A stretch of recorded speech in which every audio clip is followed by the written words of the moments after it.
So here I'm going to discuss the preparation of final account. This means preparation of trading, profit and loss account and balance sheet. It's a kind of sure question. You can expect the same type of question for your examination with at least 8 marks. So before you are going to start answering this question, first of all, just go through the question. Just go through the trial balance. So let's just go through this one. First, capital 60,000, creditors 30,000, debtors 35,000, stock 15,000, then purchase 18,000, sales 45,000, and returns. Returns is given in the both sides, debit side and credit side. So as you know, debit side denotes the sales return and credit side denotes the purchase return. And salary 15,000, furniture 10,000, building 20,000, wages 6,000, office expenses 4,000, factory charges 2,000, discount also given in the both sides, debit side and credit side. So as you know, the debit side of trial balance denotes all expenses or assets. So this 1,000 rupees discount is expense. It will be the expense, which means it will be discount allowed or discount paid. And the credit side of trial balance denotes incomes or liabilities. So this 1,500 will be income. So discount income means discount received from creditors. So 1,000 is discount paid and 1,500 discount received. Then freight, bad debt 700, provision for bad debt 500, cash in hand 5,200, cash at bank 3,900, and the trial balance total is 1,37,800. And here few adjustments are given. So just have a look on these adjustments. First item is closing stock on 31st March 2019 was 28,000. So closing stock is given. And salary and wages outstanding rupees 1,000 and 700 respectively. So salary outstanding rupees 1,000 and wages outstanding rupees 700. So at the time of reading the adjustment itself, just make any kind of just gestures or any marks in the respective expenses. Here salary outstanding rupees 1,000. So see, salary is here. I'm just putting an into mark, which denotes there is an adjustment here. Then wages outstanding 700. So for wages also there is an adjustment. And further bad debts rupees 1,200. Further bad debt. So in case of bad debt, there also an adjustment should be there. Then goods lost by fire rupees 5,000, on which insurance company admitted a claim of rupees 4,000, which means there is a fire occurred or fire accident occurred in the factory and they lost goods worth of rupees 5,000. Out of this 5,000, the insurance company admitted a claim of rupees 4,000 only. So they will get reimbursed rupees 4,000 and their loss will be 1,000. So the remaining loss will be remaining 1,000 will be their loss. So that 1,000 rupees should be treated as a loss for them, should be debited in profit and loss account. So whenever there is such an item, goods lost by fire, the same amount should be credited in trading account. Should not forget. And this remaining 4,000 is to be shown in the asset side as insurance claim receivable. Then managers are entitled to get 10% after charging commission. So you have to retrieve the formula for after charging commission. Then depreciate fixed asset by 5%. There are two fixed assets, furniture and building. Prepare trading and profit and loss account and balance sheet. So here is our question. Now let us solve this question. So as you know, whenever you are going to solve such a kind of question, first draw the statement of profit and loss account and statement of balance sheet. So just do it. Here we are going to solve this problem. For this I have drawn the statement of trading and profit and loss account. So as you can see, here is the debit side of trading and profit and loss account and credit side of trading and profit and loss account. So before going to answer, you need to make sure that all the items given inside the trial balance will be having only one effect. Either it will be appear in the trading or profit and loss account or in the balance sheet. And all the items given in the adjustments will be twofold effect. നമ്മളത് പഠിപ്പിച്ചെന്ന് പറഞ്ഞിരുന്നു. Trial ബാലൻസിൻ്റെ ഉള്ളിലുള്ള ഒരു item ഒരിടത്തേട്ടേ പോകുള്ളൂ. ഒന്നെങ്കിൽ trading and profit and loss അക്കൗണ്ടിലോട്ട് അല്ലെങ്കിൽ balance ഷീറ്റിലോട്ട്. Then അഡ്ജസ്റ്റ്മെൻറ്റ്സിൻ്റെ ഉള്ളിലുള്ള ഒരു ഐറ്റം, ഒരു അഡ്ജസ്റ്റ്മെൻറ്റ്സിൽ തന്നിട്ടുള്ള ഒരു ഐറ്റം അല്ലെങ്കിൽ ട്രയൽ ബാലൻസിന് പുറത്ത് തന്നിട്ടുള്ള ഐറ്റം ആണെന്നുണ്ടെങ്കിൽ അതിന് രണ്ട് സ്ഥലത്തും എഫക്റ്റ് ഉണ്ടാവും.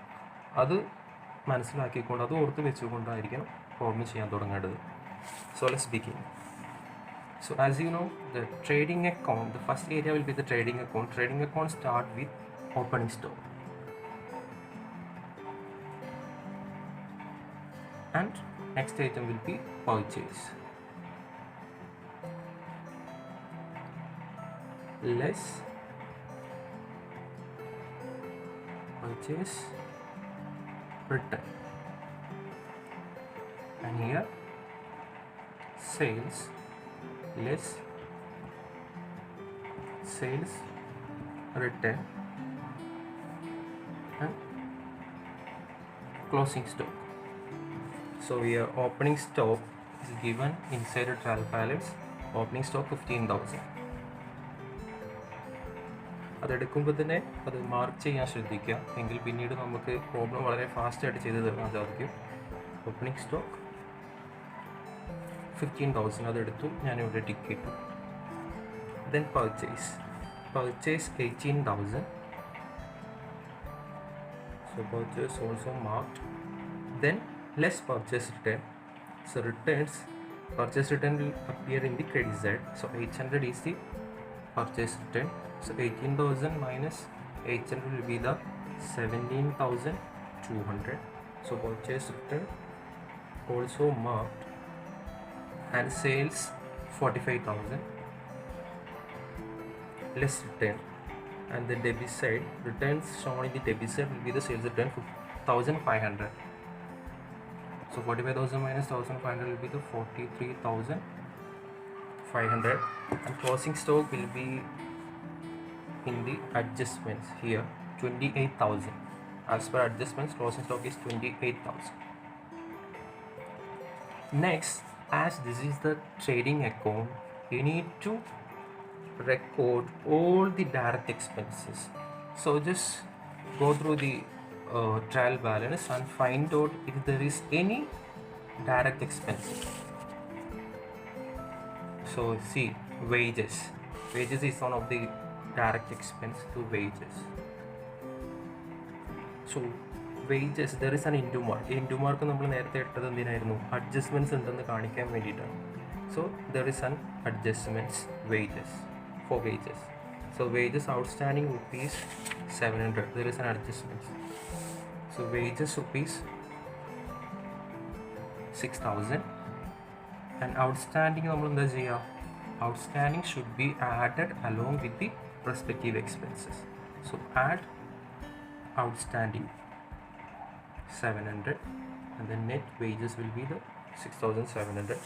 And next factory charges. Then നമ്മൾ പറഞ്ഞു ട്രയൽ ബാലൻസിൻ്റെ ഉള്ളിലുള്ള ഐറ്റം ഒരിടത്തോട്ടേ വരുള്ളൂ. അപ്പോൾ വേജസ് ട്രയൽ ബാലൻസിൻ്റെ ഉള്ളിലോട്ട് വന്നു. പക്ഷേ ഔട്ട്സ്റ്റാൻഡിങ് എങ്ങോട്ട് വരും? ഔട്ട്സ്റ്റാൻഡിങ് എന്ന് പറഞ്ഞിട്ട് തന്നിട്ടുള്ളത് ട്രയൽ ബാലൻസിൻ്റെ പുറത്താണ്, അഡ്ജസ്റ്റ്മെൻറ്റ്സിലാണ്. സോ അത് ടു ഫോൾഡ് എഫക്റ്റ് ഉണ്ടാവും. It will be shown in the trading account as well as in the balance sheet. അപ്പോൾ രണ്ടിലും നമുക്ക് അതിൻ്റെ എഫക്റ്റ് കാണിക്കണം. അപ്പോൾ ഞാൻ ഒരിടത്ത് അതിൻ്റെ എഫക്റ്റ് കാണിച്ചു. അപ്പോൾ അതുകൊണ്ട് ഞാൻ ഇവിടെ ഒരു ടിക്ക് ഇട്ടു.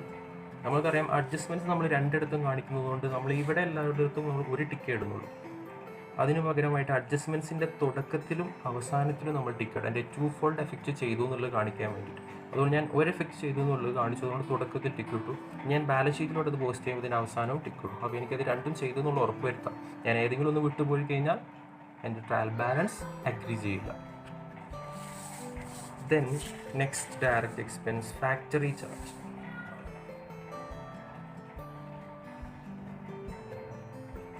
Factory charges 2000. Then another one direct expense 500. I mean freight 500. So all direct expense is considered. All are considered. അപ്പോൾ ഡയറക്റ്റ് എക്സ്പെൻസ് എല്ലാം നമ്മൾ എടുത്തു. ഇനി എന്തെങ്കിലും ട്രേഡിംഗ് അക്കൗണ്ടിലോട്ട് വേണോ എന്നുള്ളത് ഡയറക്റ്റ് എക്സ്പെൻസ് എല്ലാം കഴിഞ്ഞു. ഇനി എന്തെങ്കിലും എടുക്കാനുണ്ടോ? See the adjustments. ഇവിടെ ഒരു ഐറ്റം ഉണ്ട്, goods lost by fire.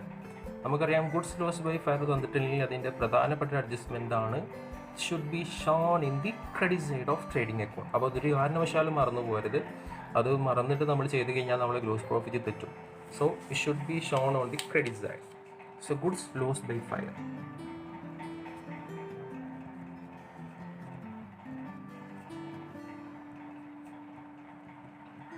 5,000. Then let's balance the account.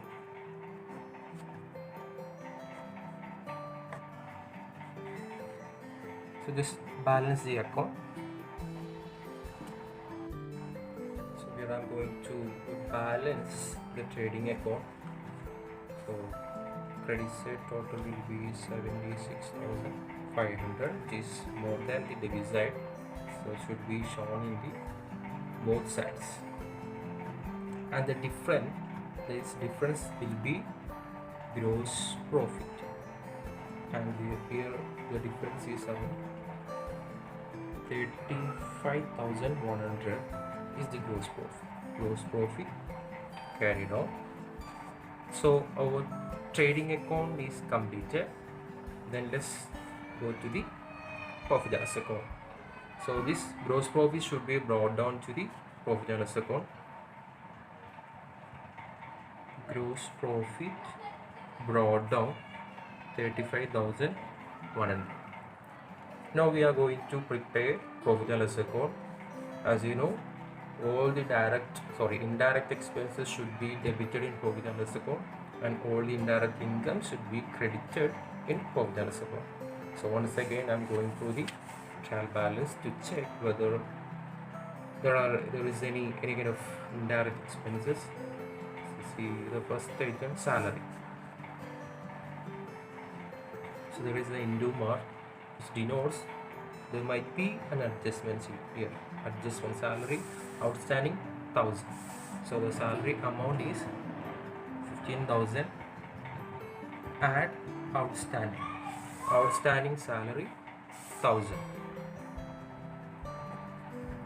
Total amount 16,000. And get outstanding നമുക്ക് ഇവിടെ മാർക്ക് ചെയ്യണം. അപ്പോൾ ഈ അഡ്ജസ്റ്റ്മെൻറ്റ്സിൻ്റെ ഫസ്റ്റത്തെ എഫക്റ്റ് കഴിഞ്ഞു. ഇനി ഇതിൻ്റെ രണ്ടാമത്തെ ഒരു 2-fold എഫക്റ്റ് ഉണ്ട്. Which mean it should be shown in the balance sheet liability side as outstanding expense. അത് ചെയ്ത് കഴിയുമ്പോൾ ഞാൻ ഇവിടെയും ടിക്കിടും, അതിൻ്റെ അവസാനത്തെ ടിക്കിടും. അപ്പോൾ ഇതിൻ്റെ രണ്ട് എഫക്റ്റും ചെയ്തു എന്നുള്ളത് എനിക്ക് ഉറപ്പ് വരുന്നത്. ഇപ്പോൾ ഒരു എഫക്റ്റ് മാത്രമേ കഴിഞ്ഞിട്ടുള്ളൂ. Then what are other expenses? Office expenses.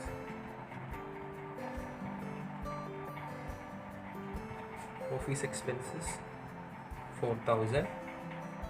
Then discount 1,000 rupees discount paid, 1,500 discount received. So discount paid rupees 1,000, and the same time discount received. ഇവിടെ രണ്ടും തന്നതുകൊണ്ടാണ് അങ്ങനെ ചെയ്യുന്നത്. ഡെബിറ്റ് സൈഡിൽ വരുന്നത് എക്സ്പെൻസ് ആയിരിക്കും, അതുകൊണ്ട് discount expense. This is discount income. Discount received 1,500. Office expense already taken. Then bad ഡെറ്റിന് ഒരു ചെറിയൊരു ഫോർമുല പഠിപ്പിച്ച് തന്നിരുന്നു. ബാഡ് ഡെറ്റ് കാണിക്കേണ്ടത് ഇങ്ങനെയാണ്. First you have to take old bad debt, then add new bad debt, add new provision for bad debt less old provision. So here old bad debt trial balance ഉള്ളിൽ തന്നിരിക്കുന്നതാണ് old bad debt. So old bad debt rupees 700. Then new bad debt എന്ന് പറയുന്നത് outstanding അഡ്ജസ്റ്റ്മെൻറ്റ്സിൽ തന്നിരിക്കുന്ന bad ഡെറ്റിനാണ് old bad debt എന്ന് പറയുന്നത് 1000. Sorry new bad debt എന്ന് പറയുന്നത് 1200. അപ്പോൾ bad debt എടുത്തു, ഫർദർ ബാഡ് ഡെറ്റ് എടുത്തു. ദെൻ ന്യൂ പ്രൊവിഷൻ ഉണ്ടെന്നുണ്ടെങ്കിൽ അഡ്ജസ്റ്റ്മെൻറ്റ്സിൽ തന്നിരിക്കുന്ന പ്രൊവിഷനെയാണ് നമ്മൾ ന്യൂ പ്രൊവിഷൻ എന്ന് പറയുമ്പോൾ there is no new provision in the adjustments. അതുകൊണ്ട് ഈ ന്യൂ പ്രൊവിഷൻ 0 എന്ന് മാർക്ക് ചെയ്യാം. Then old provision less old provision എന്നാണ്. ഓൾഡ് പ്രൊവിഷൻ എന്ന് പറയുന്നത് ട്രയൽ ബാലൻസിൻ്റെ ഉള്ളിൽ തന്നിരിക്കുന്ന പ്രൊവിഷൻ ഫോർ ബാഡ് ഡെറ്റിനെ നമ്മൾ ഓൾഡ് പ്രൊവിഷൻ എന്ന് പറയുന്നത്. Old provision 500. ആ ഓൾഡ് പ്രൊവിഷൻ നമുക്ക് ലെസ് ചെയ്യാനുള്ളതാണ്. അപ്പോൾ 700 + 1200 1900 മൈനസ് 500 1400. അപ്പോൾ നമ്മൾ ബാഡ് ഡെറ്റിൻ്റെ അഡ്ജസ്റ്റ്മെൻറ്റ്സ് കഴിഞ്ഞു. ഇനി നമുക്ക് അടുത്ത ഐറ്റം എന്താണെന്നുള്ളത് നോക്കാം. പ്രൊവിഷൻ ഫോർ ബാഡ് ഡെറ്റ് എടുത്തു. ഇനി ട്രയൽ ബാലൻസിൽ മറ്റു ഇൻഡയറക്റ്റ് എക്സ്പെൻസ് ഒന്നുമില്ല. അപ്പോൾ നമ്മൾ എന്ത് ചെയ്യണം, ഇനി അഡ്ജസ്റ്റ്മെൻറ്റ്സിൽ എന്തെങ്കിലും ഉണ്ടോ എന്നുള്ളത് ചെക്ക് ചെയ്യണം. ക്ലോസിംഗ് സ്റ്റോക്ക് നമ്മൾ ഓൾറെഡി കൺസിഡേർഡ് ആണ്. സാലറി ആൻഡ് വേജസ് ഔട്ട്സ്റ്റാൻഡിങ് എടുത്തു, ഫർദർ ബാഡ് ഡെറ്റ് എടുത്തു. ഗുഡ്സ് ലോസ് ബൈ ഫയർ, അതിൽ 5000 റുപ്പീസിൻ്റെ ഗുഡ്സ് ലോസ് ഫയറിൽ പെട്ടു. അതിൽ 400 ഇൻഷുറൻസ് കമ്പനി ക്ലെയിം തരാമെന്ന് പറഞ്ഞു. അപ്പോൾ ഇതെന്താണ്, 5000 രൂപയുടെ ഗുഡ്സ് നഷ്ടപ്പെട്ടിട്ട് നമുക്ക് തിരിച്ച് റീഇംബേഴ്സ്ഡായി കിട്ടുന്നത് 4000 ആണ്. അതിൽ നമുക്ക് എന്ത് പറ്റിയോ 1000 റുപ്പീസ് നഷ്ടം വന്നു. 1000 rupees loss by fire. That 1000 is to be debited in profit and loss.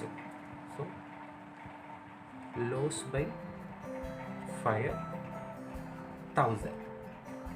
Then other 1000 number.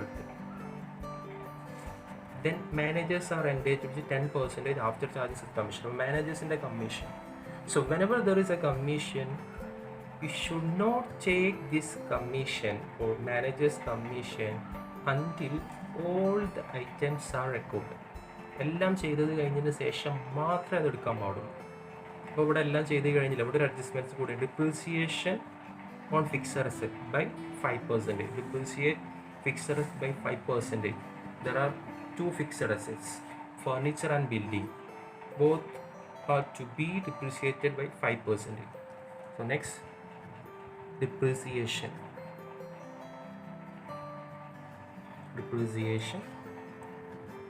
furniture and building. Furniture 10,000 ആണ്, അപ്പോൾ അതിൻ്റെ 5% എന്ന് പറയുന്നത് 500. Then building 20,000 ആണ്, അതിൻ്റെ 5% 1000. So the total will be 1500. അങ്ങനെ ഡിപ്രിസിയേഷൻ എടുത്തു. നമ്മളെല്ലാ ഐറ്റംസും റെക്കോർഡ് ചെയ്ത് കഴിഞ്ഞു except managers commission.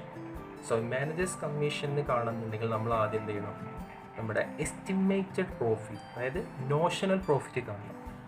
So let's find out notional profit. So നമ്മൾ എല്ലാം ചെയ്തു എക്സെപ്റ്റ് മാനേജേഴ്സ് കമ്മീഷൻ. ഒരു കാര്യം പ്രത്യേകം ശ്രദ്ധിക്കണം, എല്ലാ അഡ്ജസ്റ്റ്മെൻറ്റ്സും എല്ലാ ഐറ്റംസും പോസ്റ്റ് ചെയ്ത് കഴിഞ്ഞതിന് ശേഷം മാത്രമേ നമ്മൾ മാനേജേഴ്സിൻ്റെ കമ്മീഷൻ കൊടുക്കുള്ളൂ. കാരണം മാനേജേഴ്സ് കമ്മീഷൻ ഓൺ പ്രോഫിറ്റ് ആണ്. സോ പ്രോഫിറ്റ് കാൽക്കുലേറ്റ് ചെയ്യുന്നതിന് മുമ്പ് എല്ലാ ഐറ്റംസും നമ്മൾ ചെയ്തിരിക്കണം, എന്നിട്ടാണ് നമ്മൾ മാനേജേഴ്സ് കമ്മീഷൻ കാണേണ്ടത്. അപ്പോൾ മാനേജേഴ്സ് കമ്മീഷൻ കാണുന്നത് എങ്ങനെയാണ്, നമ്മളെന്താണ് നോഷണൽ പ്രോഫിറ്റിൻ്റെ ബേസിലാണ്. So first of all you have to calculate notional profit. Notional profit എന്ന് പറഞ്ഞാൽ എന്താണ്, ഈ കാൽക്കുലേഷൻ നമ്മൾ വർക്കിംഗ് നോട്ടിൽ കാണിക്കേണ്ടി വരും. So working notes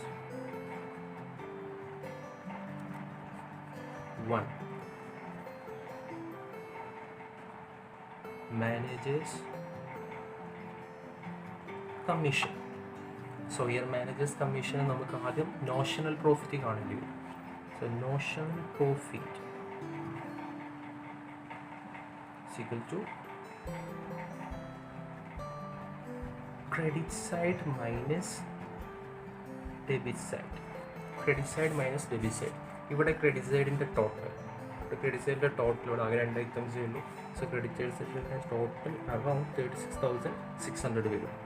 then debit സൈഡിൻ്റെ ടോട്ടൽ, അതായത് നമ്മൾ എത്ര വരെ കോഴ്സ് ചെയ്തു അതുവരേക്കുമുള്ള ഡെബിറ്റ് സൈഡിൻ്റെ ടോട്ടൽ 16,000, 4,000, 1,000, 1,400, 1,000, 1,500, അറൗണ്ട് 24,900 വരും.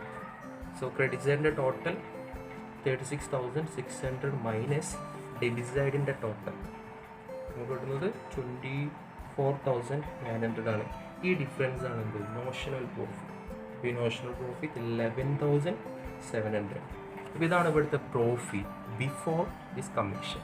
അപ്പോൾ നമ്മോട് ഇവിടെ കാൽക്കുലേറ്റ് ചെയ്യാൻ പറഞ്ഞിട്ടുള്ളത് managers are entitled 10% after charging such കമ്മീഷനാണ്. അപ്പോൾ ആഫ്റ്റർ ചാർജിങ് സെറ്റ് കമ്മീഷൻ ആകുമ്പോൾ മാനേജേഴ്സ് കമ്മീഷൻ കാണുന്നതിൻ്റെ ഇക്വേഷൻ എന്തായിരുന്നു? അത് ഓർമ്മ വേണം. അതെന്തായിരുന്നു? Notional profit into rate of commission divided by 100 plus rate. So here notional profit 11,700 ആണ് into rate 10%, 10 divided by 100 plus 10. So workout ചെയ്യുമ്പോൾ നമുക്ക് എത്ര കിട്ടും? 1,063 കിട്ടും. അപ്പോൾ 63 അതുകൊണ്ട് നമുക്ക് ഇതിനെ റൗണ്ട് ഓഫ് ചെയ്യാം. Round of 1,060. അപ്പോൾ മാനേജേഴ്സിൻ്റെ കമ്മീഷന് നമ്മൾ 1,060 ആക്കി. നമ്മൾ കാൽക്കുലേഷൻ്റെ എളുപ്പത്തിനായിട്ട് അത് റൗണ്ട് ഓഫ് ചെയ്തതാണ്. അവർ 3 rupees നമുക്ക് ഇഗ്നോർ ചെയ്യാം ബേസ്ഡ് ഓൺ അവർ റെലവൻസ് പ്രിൻസിപ്പിൾ. മോസ്റ്റ് റെലവൻ്റ് ആയിട്ടുള്ള മാത്രം എടുത്താൽ മതി. ഒരു 3 rupees ഒന്നും അക്കൗണ്ടൻസിൽ നമുക്ക് റെലവൻ്റ് അല്ല. സോ റെലവൻസി പ്രിൻസിപ്പിൾ പ്രകാരം നമുക്ക് ഇങ്ങനത്തെ ഫ്രാക്ഷൻസ് എല്ലാം നമുക്ക് എന്ത് ചെയ്യാം? അത് റൗണ്ട് ഓഫ് ചെയ്യാൻ പറ്റും. ഈവൻ ഫ്രാക്ഷൻ അല്ലെങ്കിൽ കൂടി നമ്മൾ കാൽക്കുലേഷൻ ഈസി ആക്കാൻ വേണ്ടി റൗണ്ട് ഓഫ് ചെയ്യാൻ പറ്റും. സോ ഇവർ നമുക്ക് മാനേജേഴ്സിൻ്റെ കമ്മീഷൻ കിട്ടി 1,060. So managers commission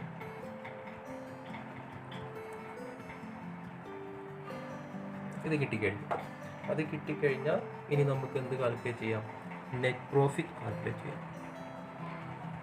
net profit സാധാരണ നമ്മൾ ചെയ്യുന്ന പോലെ difference between debit side and credit side. Here credit side is higher, so the debit side difference എത്രയാണെന്നുള്ളതൊന്ന് നോക്കിയാൽ മതി. അപ്പോൾ അത് വേണമെന്നുണ്ടെങ്കിൽ നമ്മൾ നോഷണൽ പ്രോഫിറ്റിന് വേണ്ടി നമ്മൾ നോഷണൽ പ്രോഫിറ്റ് കണ്ടിരുന്നു 11,700. ആ 11,700 ആ പുതിയ കമ്മീഷൻ എത്രയാണെന്നുള്ളതൊന്ന് കുറച്ചാൽ നമുക്ക് ഇതിൻ്റെ ആൻസർ കിട്ടും. 10,640 will be the net profit. 10,640 will be the net profit. ഇവിടെ നമ്മൾ നെറ്റ് പ്രോഫിറ്റ് കണ്ടത്. അങ്ങനെ നമ്മുടെ trading and profit and loss account complete ആയി. ഇനി നമുക്ക് പ്രിപ്പയർ ചെയ്യാനുള്ളത് ബാലൻസ് ഷീറ്റാണ്.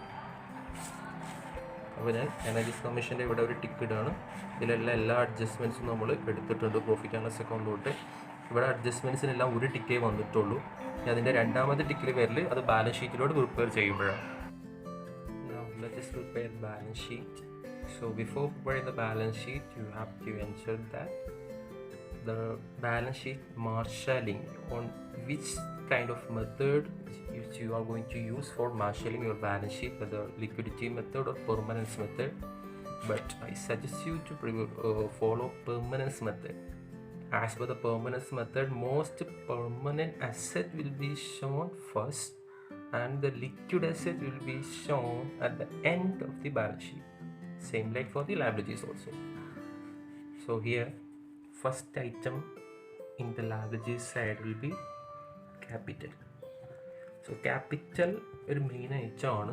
ഫസ്റ്റ് അതിൻ്റെ ഓപ്പണിംഗ് ബാലൻസ്. അതിൻ്റെ ഓപ്പണിംഗ് ബാലൻസ് then add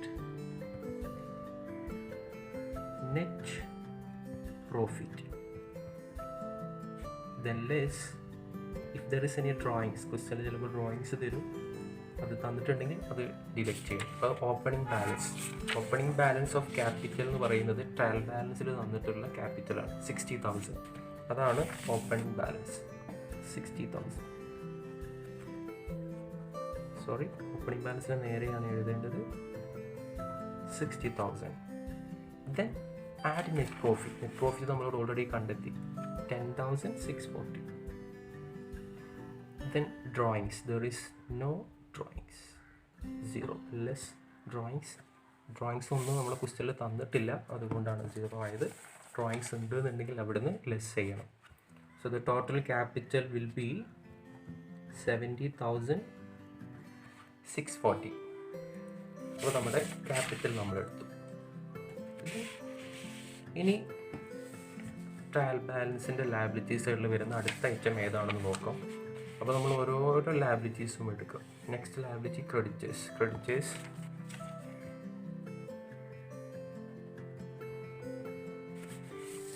30,000.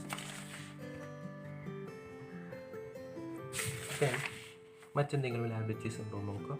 ഇപ്പോൾ നമ്മൾ ടിക്ക് ഇട്ടത് കൊണ്ട് നമുക്ക് സുഖമാണ്, ടിക്ക് ഇടാത്തത് മാത്രം നോക്കിയാൽ മതി. കാരണം ടിക്ക് ഇട്ടതെല്ലാം നമ്മൾ ഓൾറെഡി കൺസിഡർ ചെയ്തതാണ്. ദെൻ അത് മാത്രമേ ഉള്ളൂ ട്രയൽ ബാലൻസിൻ്റെ ഉള്ളിലുള്ളത്. അപ്പോൾ ട്രയൽ ബാലൻസിൻ്റെ പുറത്ത് എന്തെങ്കിലും ലയബിലിറ്റീസ് ഉണ്ടായിട്ടുണ്ടോ? Check it out. Here first തന്നെ നമുക്കറിയാം ഔട്ട്സ്റ്റാൻഡിങ് എന്ന് പറഞ്ഞ ലയബിലിറ്റി അല്ലേ. സോ ഔട്ട്സ്റ്റാൻഡിങ് എക്സ്പെൻസസ് അത് ഏതൊക്കെയാണുള്ളത്? സാലറി ഉണ്ട്, വേജസ്, സാലറി 10,000, വേജസ് 700. മറ്റെന്തെങ്കിലും ഔട്ട്സ്റ്റാൻഡിങ് ഉണ്ടോ? ഉണ്ട്. ഇവിടെ ഒരു മാനേജേഴ്സ് കമ്മീഷൻ ഉണ്ട്. ഇവിടെ നമ്മൾ കാൽക്കുലേറ്റ് ചെയ്തു 1,060 rupees മാനേജേഴ്സിന് കമ്മീഷൻ കൊടുക്കണം. അത് നമ്മൾ കൊടുത്തിട്ടുണ്ടോ? ഇല്ല, കാരണം നമ്മളിപ്പോൾ കാൽക്കുലേറ്റ് ചെയ്തതാണ്. അപ്പോൾ അതും ഔട്ട്സ്റ്റാൻഡിങ് ആണ്. മാനേജേഴ്സ് കമ്മീഷൻ ഇതൊന്നുകിൽ ഇങ്ങനെ തന്നെ എഴുതാം, അല്ലെങ്കിൽ സെപ്പറേറ്റ് ആക്കിയിട്ട് എഴുതാം, ഇത് നിങ്ങളുടെ ഇഷ്ടം. അപ്പോൾ ടോട്ടൽ എത്ര? 2,760. ദെൻ മറ്റെന്തെങ്കിലും ഐറ്റംസ് ഉണ്ട്. അപ്പോൾ നമ്മൾ എടുത്തു കഴിഞ്ഞാൽ ഇവിടെ ടിക്കിടാം. ഒരു അഡ്ജസ്റ്റ്മെൻറ്റ്സ് എടുത്തു കഴിഞ്ഞാൽ ഇവിടെ ടിക്കിടാം. അപ്പോൾ ഇതിൻ്റെ 2 എഫക്റ്റ് കഴിഞ്ഞു എന്നുള്ളത് അതിൽ നിന്ന് നമുക്ക് മനസ്സിലാക്കാം. അങ്ങനെ മാനേജേഴ്സിൻ്റെ കമ്മീഷനിലും ഒന്നും കൂടി ഇവിടെ എടുക്കാനുണ്ട്, നമ്മൾ ചെയ്യുന്നത് മനസ്സിലാക്കാം. അങ്ങനെ ലയബിലിറ്റീസ് സൈഡ് ഓൾമോസ്റ്റ് കഴിഞ്ഞു എന്നാണ് തോന്നുന്നത്. നമുക്ക് ഈ അസറ്റ് സൈഡിലോട്ട് പോകും. അപ്പോൾ നമ്മൾ പെർമനൻസ് ആണ് ഫോളോ ചെയ്തുകൊണ്ട് ഫസ്റ്റ് എന്ത് വരണം? ഫിക്സഡ് അസറ്റ് വരണം. നമ്മൾ ഫിക്സഡ് അസറ്റ് ആയിട്ടുള്ളത് ബിൽഡിങ്ങും ഫർണിച്ചറുമാണ്. സോ ബിൽഡിങ്ങിൻ്റെ ഫർണിച്ചറിൻ്റെ ഇവിടെ ഒരു ഇൻഡു മാർക്ക് ഇട്ടിട്ടുണ്ട്. അതിനർത്ഥം എന്താണ്? ഇവിടെ അഡ്ജസ്റ്റ്മെൻറ്റ്സ് ഉണ്ടെന്നാണ് അതിനർത്ഥം. അപ്പോൾ അഡ്ജസ്റ്റ്മെൻറ്റ്സ് നമ്മൾ കൺസിഡർ ചെയ്യേണ്ടി വരും. First item building amount 20,000 minus depreciation. ബിൽഡിങ്ങിൻ്റെ ഡിപ്രീസിയേഷൻ 5% നമ്മളിവിടെ കണ്ടിട്ടുണ്ട്, 1,000. സോ ബിൽഡിങ്ങിൻ്റെ amount 19,000. Next furniture amount 10,000. ഫർണിച്ചറിൻ്റെ 5% depreciation 500 less depreciation 500. So the net amount of furniture 9,500. അപ്പോൾ നമ്മൾ 2 ഫിക്സഡ് അസറ്റും എടുത്തു കഴിഞ്ഞു. ഇനി നമുക്ക് എന്ത് അസറ്റാണുള്ളത്? നമ്മൾ അതിൻ്റെ എന്ത് നോക്കണം? പെർമനൻസ് ബേസിൽ നോക്കുമ്പോൾ ഇനി ഇവിടെ അസറ്റുള്ള ഡെറ്റേഴ്സ് ഉണ്ട്, ക്യാഷ് ഉണ്ട്, ബാങ്ക് ഉണ്ട്. പെർമനൻസ് പ്രകാരം നോക്കുമ്പോൾ ഡെറ്റേഴ്സ് ആണ് ഒന്നും കൂടി കൂടുതലായിട്ടുള്ളത്. സോ ഡെറ്റേഴ്സിന് എന്തുണ്ട്? നമുക്കിവിടെ ബാഡ് ഡെറ്റ് ഉണ്ടായിരുന്നു. ബാഡ് ഡെറ്റേഴ്സിനെ ബാധിക്കുന്നതല്ലേ. അപ്പോൾ അതിലൊരു അഡ്ജസ്റ്റ്മെൻറ്റ്സ് ഉണ്ട്, ഞാൻ മാർക്ക് ചെയ്യാൻ പറഞ്ഞതായിരുന്നു. Debtors amount 35,000. അതിലെന്ത് അഡ്ജസ്റ്റ്മെൻറ്റ്സ് ആണ്? നമ്മൾ ബാഡ് ഡെറ്റിൻ്റെ പ്രൊവിഷൻ ഇവിടെ ചെയ്തു. Old bad debt, new bad debt, old provision. ഇതിലേത് മാത്രമേ ഇവിടെ വരുള്ളൂ? അഡ്ജസ്റ്റ്മെൻറ്റ്സിൽ തന്ന ബാഡ് ഡെറ്റ് അല്ലെങ്കിൽ അഡ്ജസ്റ്റ്മെൻറ്റ്സിൽ തന്ന പ്രൊവിഷൻ മാത്രം. അപ്പോൾ അഡ്ജസ്റ്റ്മെൻറ്റ്സിലെ ബാഡ് ഡെറ്റ് 1,200 ഉണ്ട്.